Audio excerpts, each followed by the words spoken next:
Olá, instrutor de Pilates, seja bem-vindo à Fórmula do Movimento Analgésico. Eu sou Lili Stafusa e eu ajudo vocês a diminuírem a dor na coluna do aluno de vocês durante uma aula de Pilates. E hoje o nosso tema são 5 erros comuns que você comete numa aula de Pilates e não consegue enxergar.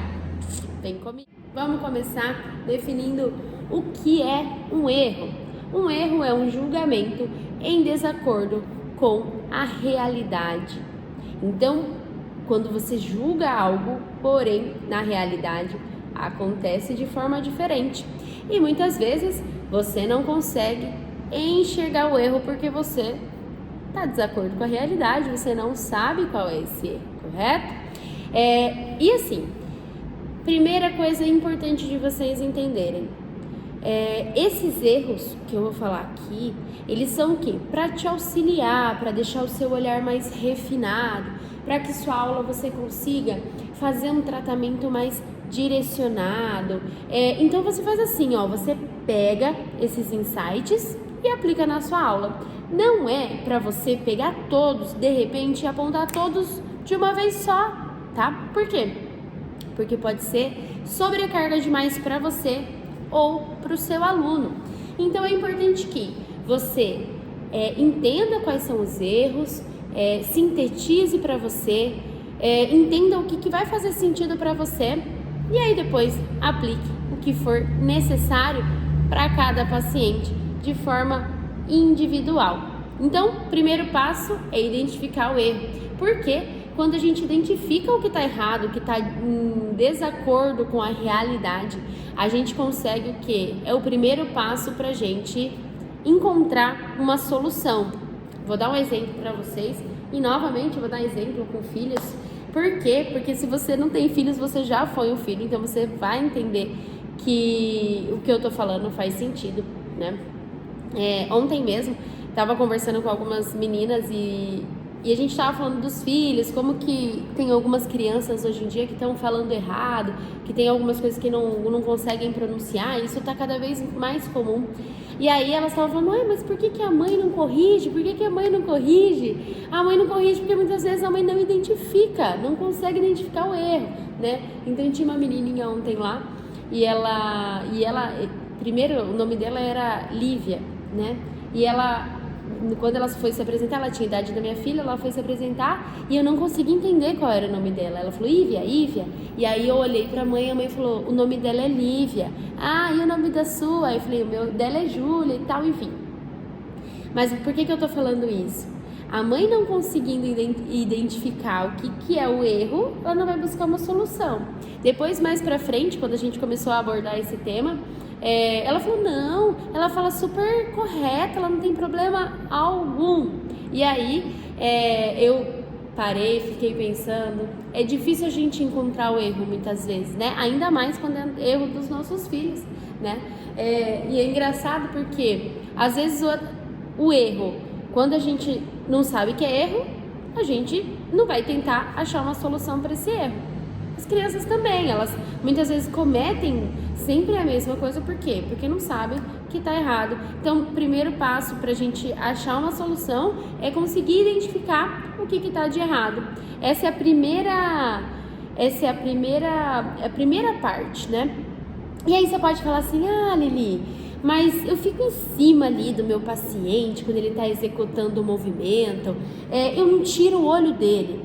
Mas espera aí, você fica ali do lado e você sabe o que você precisa observar? Ou você fica ali do lado assim, e muitas vezes assim, de braço cruzado, tentando achar alguma coisa, mas não sei nem para onde eu olho, peraí que eu pedi pro paciente fazer um single tabletop, porém, eu não sei nem por onde começar a olhar. Ele já fez, eu não tenho nem o que corrigir, né? Então, quando a gente não consegue identificar, a gente não consegue saber o que olhar, o que enxergar, a gente não consegue corrigir. E aí, nosso paciente pode fazer o quê?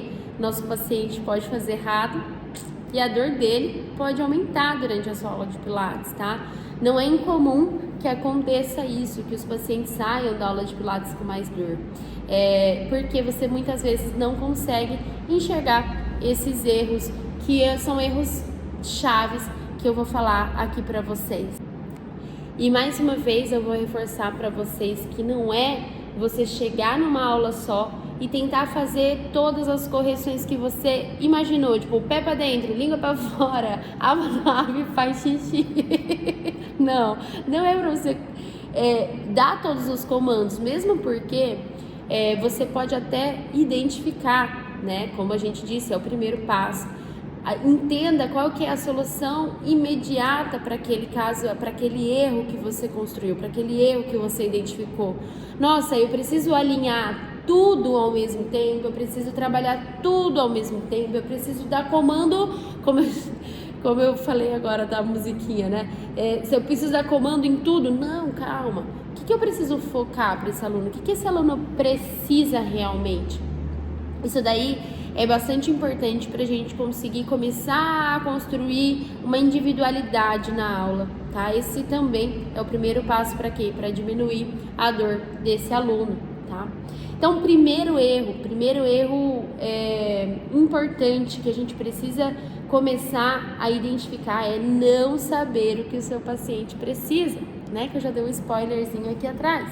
Porque quando eu não entendo qual que é a necessidade, será que esse meu paciente, ele precisa alongar psoas? Será que esse meu paciente, ele precisa ganhar mobilidade de tornozelo? Será que esse meu paciente, ele precisa ganhar força de core? Será que ele precisa ativar mais o powerhouse? Será que meu paciente está respirando certo? Será que meu paciente está jogando toda a força lá na região cervical? Tá. Lili, meu paciente está fazendo tudo isso que você falou. Tá, qual que é a prioridade para o seu paciente? Qual é a dor que ele tem? O que você vai começar a construir com ele? Então, assim, o primeiro passo é esse, você identificar, então, o erro, né, que eu já falei, mas para você conseguir enxergar o erro, você precisa saber primeiro, que é o que eu falei, você precisa saber o que ele precisa. E aí, você identificando de todos esses exemplos que eu dei para você, vai pontuando e vai colocando em ordem. Nossa, esse paciente precisa trabalhar isso primeiro, depois assim, e você vai construindo uma linha de raciocínio com esse paciente. Por quê? Assim você consegue identificar melhor o erro e ele não vai sair com mais dor da aula de Pilates, muito pelo contrário, ele vai sair com menos dor, ele vai sair mais aliviado da sua aula de Pilates. Erro número 2 é não corrigir as estabilizações, tá bom? Então eu vou colocar aqui um exemplo para vocês, que é muito comum de enxergar nesses vídeos de Instagram, quando coloca aluno para fazer, minha Nossa Senhora, que chega a me dar um aperto no coração de ver. Mas enfim, porque eu falo, gente, se postou um vídeo assim, você imagina na aula, enfim, tá? Como eu disse, não julgue julgamentos fora da realidade. Porém, agora você saberá, após esse vídeo, você saberá que isso não deve acontecer, tá? Então, a gente precisa estabilizar ombro e a gente precisa estabilizar a coluna quando a gente pede o movimento de um paciente. E eu vou mostrar agora nesse vídeo para vocês. Um erro muito comum é não estabilizar esse ombro. É claro que eu estou exagerando para você identificar. Mas o paciente percebe que ele não estabiliza o ombro para fazer a força no braço, percebe a velocidade que é feita esse movimento, percebe que não tem ativação da musculatura que gostaria de trabalhar. Ou então o paciente leva o tronco para frente para levar olha, aqui eu não tenho ativação alguma da musculatura, tá bem? Nesse outro exercício, eu não tenho estabilização nessa lombar, tá? Então, acontece o movimento da lombar juntamente com o movimento da perna. Prestem atenção, aí eu elevei a camiseta para vocês identificarem, mas o paciente, usualmente, ele estará com a camiseta, tá? Então, olha o movimento que acontece da lombar, esse movimento está sendo exagerado. Esse movimento, ele tem que ser anulado, tá bem? O movimento da perna, ele tem que estar isolado e o movimento da lombar não deve acontecer. Olha lá o espaço que está formando na minha coluna, tá? Para executar o movimento. Um outro exemplo aqui que eu dei para vocês, mais uma estabilização de ombro, ó. Descer o braço e tirar o contato do ombro com o aparelho. Isso acontece com muita frequência e eu não tô tendo ativação dessa escápula, não tô jogando a força onde precisa ser jogada, tá bem? Vamos dar um foco aqui para você conseguir ver bem essa elevação. Isso é muito, muito comum de acontecer. Nesse movimento, eu preciso estabilizar a força do meu abdômen, estabilizar minhas escápulas e evitar essa projeção da cabeça para frente, percebe? Aqui eu tenho muito movimento na cervical desnecessário, podendo aumentar a dor do meu paciente. Erro de número 3 é você não mostrar para o paciente a solução para o problema que ele quer resolver na sua aula. Peraí. Erro número 3. O que acontece? Seu paciente chega com dor, né? E aí você não mostra para ele a solução. Você simplesmente dá uma aula sem mostrar para ele qual é a solução para o problema dele. Então, isso está muito atrelado ao erro número 1, de entender qual que é a real necessidade do seu paciente. Quando você entender o que ele precisa, aí você pode o quê? Mostrar para ele. Mostrar para ele qual que é o caminho, mostrar para ele o que você pretende, qual que é o exercício que ele precisa mais naquele momento. Eu normalmente falo assim, esse exercício deveria ter o seu nome, Dona Maria. Esse exercício agora nós vamos chamar de Dona Maria, porque ele é seu, ele vai te ajudar. Por quê? Porque eu sei que esse exercício vai ajudar a diminuir a dor na coluna, tá bem? E aí eu vou falando para Dona Maria, esse é o seu exercício. Pronto, ela sabe que eu tô identificando qual que é o problema dela e falando para ela, essa é a solução, Dona Maria. Então, quando a senhora tiver com dor, pode fazer em casa, pode fazer aqui, pode fazer em qualquer lugar, mas faça porque o movimento cura, essa é a bandeira que a gente tem que levantar, o movimento cura, tá? Quarto erro de número 4, conversar demais sobre assuntos aleatórios, tá? É importante sim que a gente, essa frequência que os pacientes têm, né? Eles têm toda semana, 1, 2 vezes, então assuntos aleatórios surgem, às vezes o paciente chega com problema, às vezes os pacientes chegam com... enfim, fora dores, existem questões também emocionais que muitas vezes é necessário ali abordar naquele momento. Mas esse é um erro, porque quando a gente conversa, de assuntos aleatórios, a gente não traz aquele paciente na presença da aula, a gente não consegue dar um comando para esse paciente melhorar a sua consciência corporal. Por quê? Porque ele nem está presente, ele está lá no problema dele.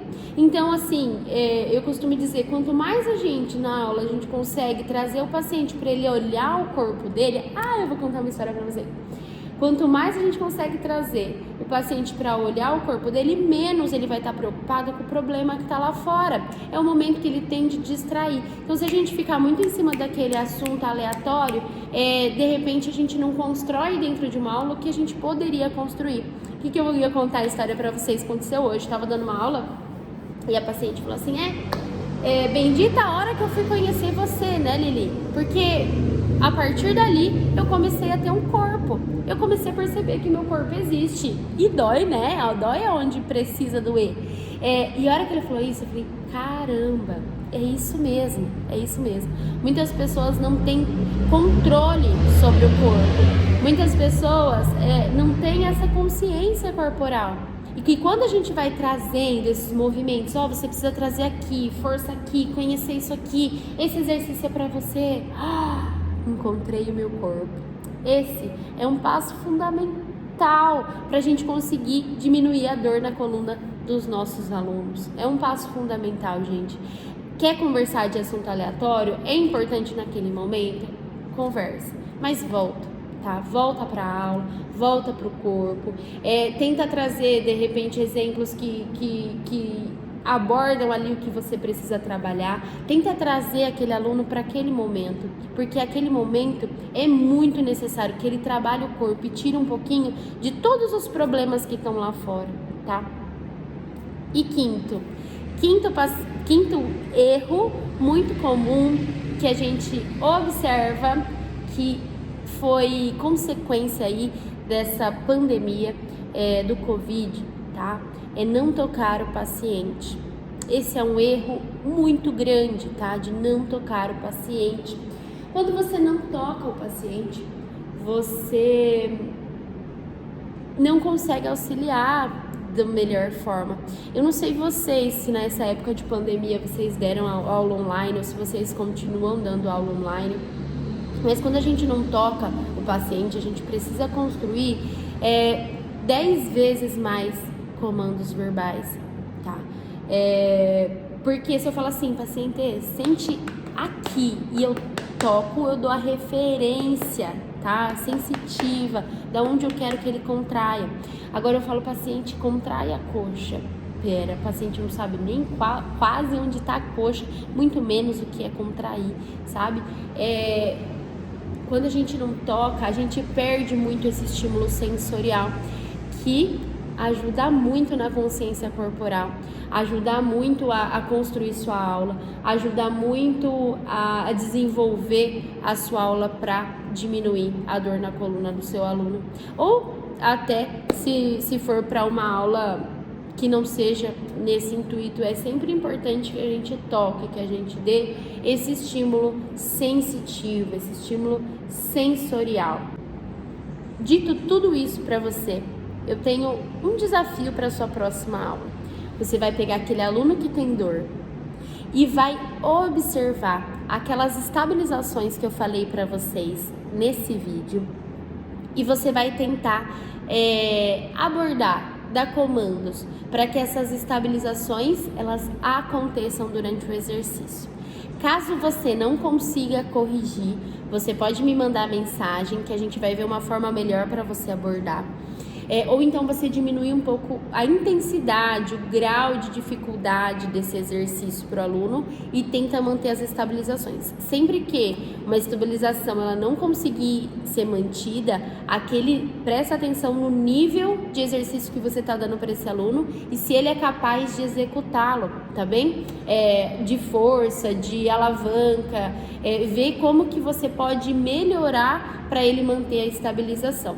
Então, terminado esse vídeo, você tem um exercício para fazer e depois comenta para mim se foi fácil, se foi difícil, se mudou e se o seu aluno saiu sem dor. Porque esse é o nosso objetivo, fazer com que o nosso aluno diminua a dor nele na coluna durante uma aula de Pilates, tá bom? Beijo, até o próximo vídeo.